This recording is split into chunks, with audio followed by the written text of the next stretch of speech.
You know, we grow up believing that helping others is always the right thing to do. From childhood, we are told that being good, being spiritual, being kind means always saying yes, always giving, always being available.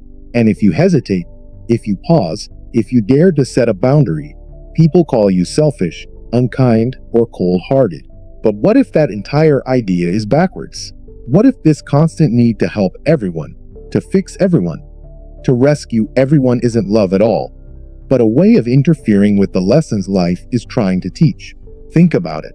When you continually rescue someone from the consequences of their own actions, you're not really helping them. You're keeping them stuck.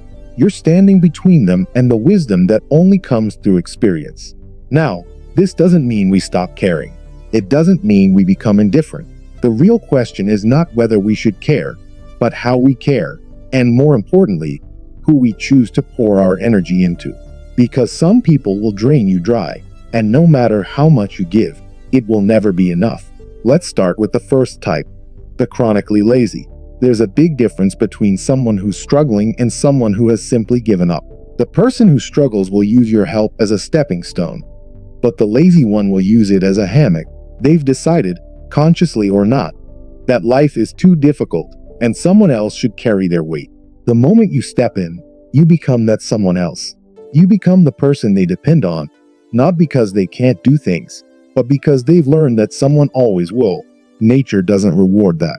A bird doesn't feed a chick that refuses to open its mouth. A tree doesn't keep nourishing a branch that bears no fruit. Nature is wise enough to know when to let go. Some of you have been carrying people for years, paying their bills, solving their problems, cleaning up their messes, and you call it kindness. But what if your kindness is what's keeping them weak? Sometimes, people need to feel hunger. They need to face discomfort. Because it's only when the pain of staying the same becomes greater than the pain of change that they finally move. Then there are the perpetually ungrateful. You could give them your time, your money, your energy, even your heart, and they'll take it without a single thank you. Not because they forget, but because they feel entitled. They believe the world owes them, and the more you give, the more entitled they become. I knew someone who helped a friend pay rent for 6 months straight, sacrificing his own comfort just to keep that friend afloat. And when the help stopped, the friend became angry, as if generosity was a debt that hadn't been fully paid. This is what ungrateful people do. They don't see kindness. They see weakness.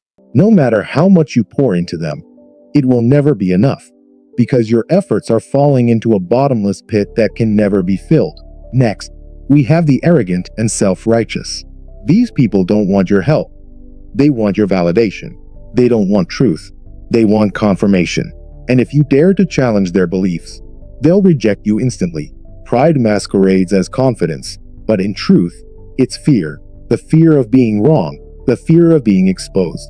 And until they fall, until life humbles them, they'll never be open to learning. You can't teach wisdom to someone who's committed to their own foolishness.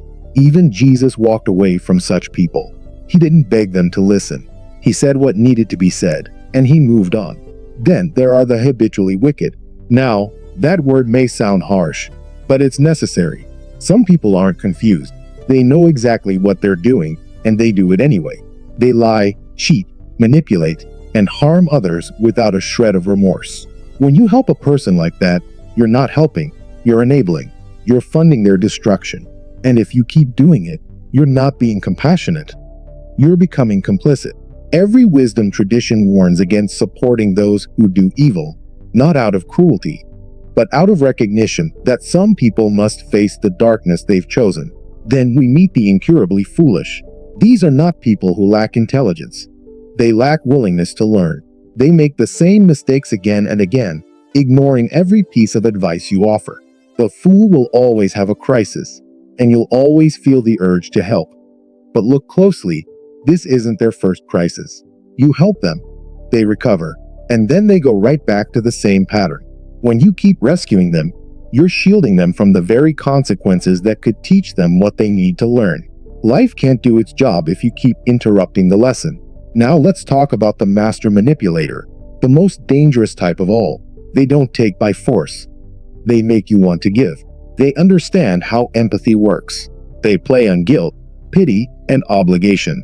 They tell stories that tug at your heartstrings, and before you realize it, you're giving your time, your money, and your peace of mind. But the moment you stop, they turn on you. They'll twist the story, make you the villain, and move on to their next target. They don't want help. They want control. And finally, the unrepentant rebel. These people know better. They've been guided, warned, taught, but they simply don't care. They nod, they agree, they promise to change, and then go right back to their old habits. You see their potential. You believe in what they could become. But until they want to change, truly want it, nothing you do will matter. You can't want someone's healing more than they do. You can't fight harder for their freedom than they're willing to fight for it. So what do we do with all this? Do we stop helping people? No. We learn discernment. We learn to recognize the difference between someone who's struggling and someone who's stuck, between someone who needs a hand up and someone who just wants a free ride. True compassion isn't about endless rescue. It's about wisdom. Sometimes, real love means stepping back, allowing people to face the consequences of their own choices, and letting life do the teaching. Because often, it's only through struggle, through hardship, through hitting bottom, that people finally wake up. When you help the right people, you see growth, you see fruit. But when you pour into the wrong people, those who aren't ready, who refuse to learn, you see only waste. Your time, your energy, your resources, they are precious. And not everyone deserves your help. That's not cruelty. That's wisdom. So ask yourself today, who am I helping that I should let go? Who am I rescuing that needs to fall? Who am I enabling that needs to face their own truth? And when you find the answer, have the courage to step back, not with anger, not with resentment, but with love. Because sometimes the most loving thing you can do for someone is let life teach them what you cannot. In the end, you can't save anyone. You can only point the way. And whether they walk that path or not is entirely up to them.